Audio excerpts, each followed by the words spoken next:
Ya, bismillahirrahmanirrahim. Assalamualaikum warahmatullahi wabarakatuh. Izin memperkenalkan diri, nama saya Aulia Fitriasa dari Fakultas Manajemen Hybrid A1 di Universitas Nasional Pasif.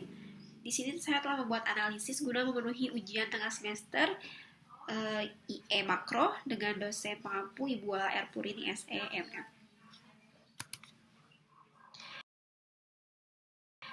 Yang pertama, kita akan membahas kasus ledakan penduduk dunia dan sudut pandang dari sisi ekonomi makro. Dikutip dari sebuah website oleh Budiawan Sidik A, implikasi makroekonomi dari ledakan penduduk dunia, pesatnya perkembangan jumlah penduduk akan memberikan tekanan berat bagi perekonomian makro dunia. Beban itu akan sangat terasa, terutama bagi negara-negara yang relatif miskin dan minimnya sumber daya. Nah, di sini kita akan bahas dulu apa sih ledakan penduduk itu, dan apa faktor, akibat, dan cara mengatasinya. Ledakan penduduk yaitu adalah suatu keadaan ketika pertambahan jumlah penduduk begitu tinggi dalam waktu yang relatif cepat. Hal ini disebabkan beberapa faktor. Faktor yang pertama, ada angka kematian yang menurun. Yang kedua, angka kelahiran meningkat drastis. Yang ketiga, tingginya perkawinan usia muda. Dan yang keempat, tingkat pendidikan yang rendah. Nah, akibat dari faktor-faktor itu, apa sih? Yang pertama adalah kemiskinan dari masyarakat itu sendiri. Yang kedua, kekurangan pangan. Yang ketiga, kesenjangan sosial. Dan yang keempat, yang paling banyak kita temui, tingginya angka pengangguran. Nah, dari faktor dan akibat itu, di sini saya telah membuat beberapa poin penyelesaian kasus. Yang pertama, memperbanyak jumlah lapangan pekerjaan agar semua masyarakat memiliki kesempatan untuk bekerja. Yang kedua, memperbaiki kualitas sumber daya manusia dengan pelatihan dan pembinaan. Yang ketiga, melaksanakan proses transmigrasi, yakni memindahkan penduduk dari daerah padat ke pemukiman daerah yang warga yang masih sedikit. Yang keempat, melestarikan dan membuat perencanaan tentang pemanfaatan sumber daya alam. Dan yang terakhir yaitu memberikan pengetahuan mengenai dampak ledakan penduduk ke masyarakat. Itulah penyelesaian kasus dari analisis saya pribadi. Yang kedua, di sini saya akan membahas pandangan ekonomi teori klasik dan teori Keynesian. Sebelum itu, saya akan menjelaskan apa sih pengertian atau definisi dari teori klasik dan Keynes itu. Yang pertama, teori klasik. Menurut teori klasik, perekonomian secara makro akan tumbuh dan berkembang apabila perekonomian diserahkan kepada pasar.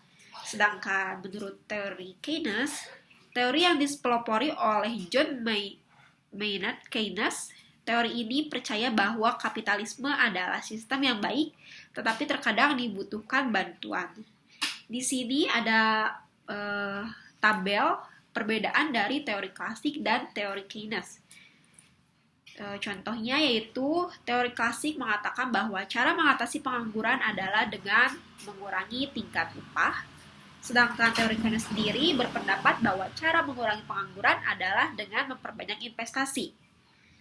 Teori klasik mengatakan pemerintah memiliki peran minimal dalam perekonomian, sedangkan teori Keynes, pemerintah memiliki peran besar dalam perekonomian.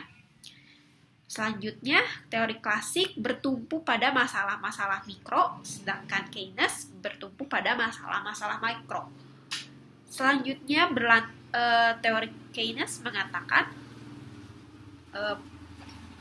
berlandaskan pada hukum supply itu, penawaran akan menciptakan permintaannya sendiri, sedangkan teori Keynes menganggap itu sebuah kekeliruan karena biasanya permintaan lebih kecil dari penawaran.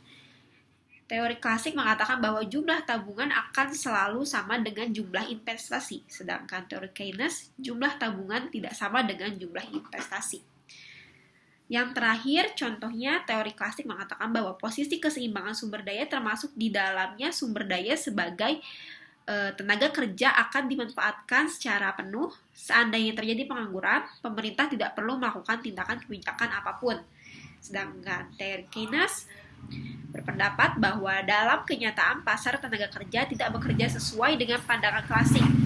Dimanapun para pekerja mempunyai semacam serikat buruh yang akan berusaha memperjuangkan kepentingan buruh dan penurunan tingkat upah. Jadi, inti dari dan kesimpulan dari pandangan ekonomi teori kasih dari Keynes ini, saya diminta untuk memilih teori paling baik. Pendapat saya pribadi tuh yang mana sih? Menurut saya pribadi yaitu teori Keynes. Seperti yang kita tahu, teori Keynes percaya bahwa kapitalisme adalah sistem yang baik, tetapi terkadang dibutuhkan juga bantuan. Alasannya, kapitalisme sendiri itu kan adalah sistem ekonomi yang memberikan kebebasan penuh pada semua orang untuk melakukan kegiatan ekonomi untuk memperoleh keuntungan. Nah, sisi baik lain dari teori Keynes ini, teori Keynes percaya pemerintah harus memainkan peran aktif dalam mengendalikan ekonomi tanpa dibiarkan untuk bekerja dengan sendirinya.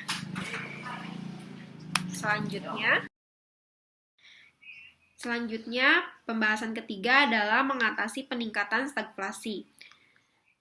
Definisi dari stagflasi itu sendiri adalah situasi melemahnya kondisi ekonomi, inflasi tinggi, dan angka pengangguran yang meningkat di waktu bersamaan dalam periode tertentu. Nah, apa sih penyebab peningkatan stagflasi ini? Yang pertama, melemahnya kondisi ekonomi. Yang kedua, angka pengangguran yang tinggi. Dan yang ketiga, uang yang beredar meningkat.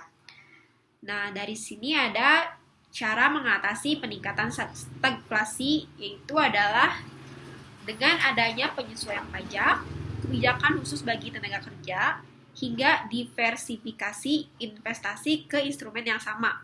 Semua orang harus melakukan diversifikasi investasi demi menjaga aset berharga di tengah kondisi ekonomi yang tidak stabil, seperti mengalokasikan sebagian penghasilan ke berbagai instrumen investasi. Dan pembahasan yang terakhir yaitu kasus agregat supply ayam di Singapura. Apa sih definisi agregat supply? Agregat supply juga dikenal sebagai output total, yaitu total pasokan barang dan jasa yang diproduksi dalam suatu perekonomian pada harga keseluruhan tertentu dalam periode tertentu. Nah, di sini kita membahas kasusnya. Kasusnya itu Singapura tengah kesulitan dalam mendapatkan stok daging ayam setelah Malaysia menghentikan ekspor. Nah, Indonesia memiliki peluang untuk masuk ke dalam pasar tersebut. Kementerian Pertanian pun menyambut baik dari siap mencoba untuk masuk ke dalamnya.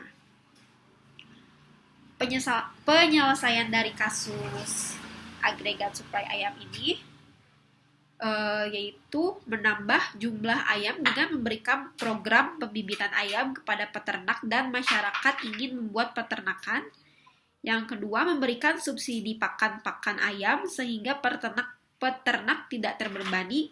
Dan yang terakhir, memudahkan perizinan ekspor ke negara lain. Itulah analisis dari 4 pembahasan yang ditugaskan oleh dosen pengampu IE Makro. Mohon maaf bila ada kekurangan. Terima kasih. Wassalamualaikum warahmatullahi wabarakatuh.